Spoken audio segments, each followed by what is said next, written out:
You're a rebel, getting into trouble. You are kinda like a fire, like a fire, like a fire. Unpredictable, so original.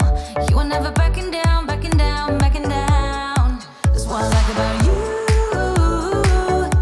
So dangerous, I get this rush when I'm with you. I go all in to lose or win. Build things up to knock 'em down. It's the way we keep our high, moving like a hurricane.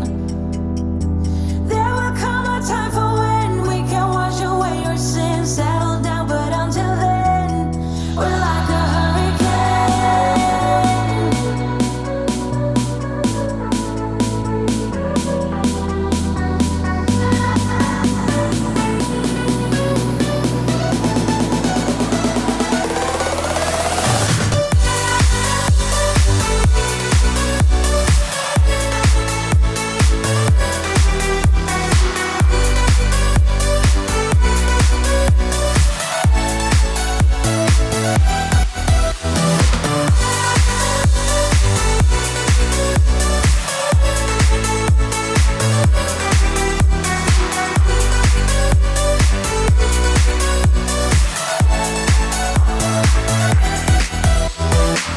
You're so different, kind of ignorant.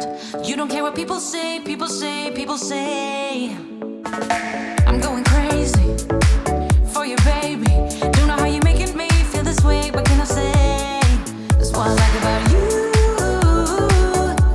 So dangerous, I get this rush when I'm with you.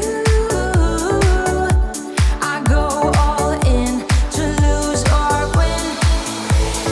Build things up to knock 'em down. It's the way we keep our high, moving like a hurricane.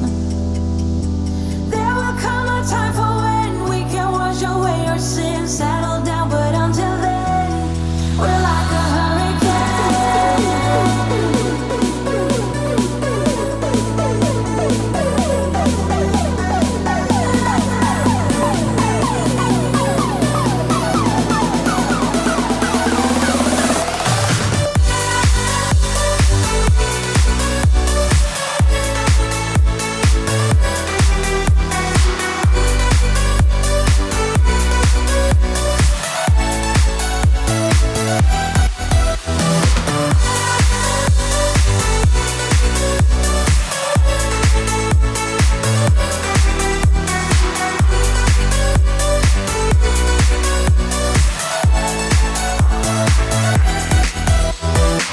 You're so different, kind of ignorant. You don't care what people say, people say, people say. I'm going